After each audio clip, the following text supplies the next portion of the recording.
배종찬의 정치로 순서입니다. 윤석열 대통령과 한동훈 국민의힘 대표의 면담에 대해 성과가 없었다는 지적이 제기되고 있고 당내 후폭풍이 거센 모양새입니다. 회동 이후 윤한 갈등이 오히려 격화되고 있는 양상인 가운데 윤 대통령이 홍준표 대구시장을 용산 대통령실에서 만났습니다. 황상영 기자가 배종찬 인사이트K 소장과 함께 관련 소식 분석해드립니다. 윤석열 대통령이 한동훈 국민의힘 대표와 면담을 했습니다. 성과 없는 빈손 회동이었다는 지적이 제기되고 있는데 어떻게 평가하십니까? 빈손 면담으로 봐야 될 것 같습니다. 김건희 여사 관련된 부분이 여사 관련이 중요했는데 사실상 수용이 안 된 것이고 또 하나가 의정 또 의료 갈등 관련된 부분도 진전이 없었고 또 추가적으로 어떤 협력을 할 것이라는 부분 오히려 갈등을 더 키운 빈손 면담으로 평가될 수밖에 없어 보입니다. 자, 말씀하신 대로 회담 다음 날 한 대표가 친한계를 비롯한 의원 20여 명과 만찬을 했어요. 즉석 회동이었다고는 하는데 의미가 적지 않아 보이는데요. 각자 도생이죠. 이제 한동훈 대표도 본인의 또 정치적인 운명이 달려있기 때문에 그렇다면 대통령과 뜻은 달리하되 어떻게 미래의 방향을 설정할 것인가 이 부분을 또 친한 그룹들하고 논의할 수밖에 없을 것이고요.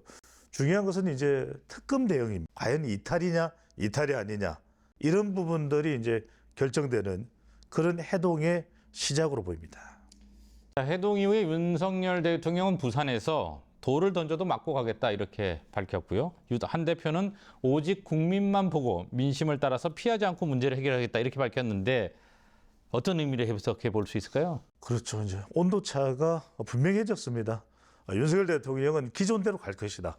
그러니까 김건희 여사와 관련된 부분이나 의료 개혁 등 대통령의 의지대로 그대로 여론은 부정적이다 하더라도 돌을 맞더라도 갈 것이라는 것이고 한 대표는 나는 그럴 수 없다라는 입장 아니겠습니까? 차기 대선 후보로서 본인의 입지도 있는 만큼 각자의 방향대로 갈 수밖에 없다라는 점을 분명히 명시적으로 표현한 것으로 보입니다. 자, 이런 가운데 윤석열 대통령이 홍준표 대구시장과 용산 대통령실에서 만났습니다. 대구 현안 논의가 주요 목적이었다고는 하는데 여러 해석이 나올 수밖에 없을 것 같은데요. 그렇죠. 그냥 결국 정치 경험이 많은 풍부한 홍준표 시장 아니겠습니까? 말 그대로 정면 돌파를 위해서 또 협의, 논의를 했다고 볼 수 있겠죠. 대통령으로서는 지금 딱히 상의할 만한 인물이 마땅치 않습니다. 그렇다면 또 한동훈 대표가 대립각을 세우고 있는 것도 대통령으로서는 상징적 의미가 크다고 볼 수 있는 것이고요. 자, 홍 시장은 확대 해석을 경계했고 사전에 잡힌 약속이었다 이렇게 표현을 했는데 이 총선 패배 직후에도 윤석열 대통령이 홍 시장을 만났고 또 이번에도 홍 시장을 만났어요. 이건 어떻게 보세요? 일종의 세력 규합으로 봐야 될 것 같습니다. 당 내에서 그래도 TK라고 하는 상징성, 그 다음에 차기 대선 후보로서 여전히 가지고 있는 영향력, 또 한동훈 대표에서 또 대항할 수 있는 어떤 세력 이런 부분들까지 다분히 이제 고려됐다고 볼 수가 있는 거. 그만큼 또 홍 시장은 대통령에 대해서 또 힘을 싣고 있거든요. 네, 오늘 여기까지 듣겠습니다. 고맙습니다.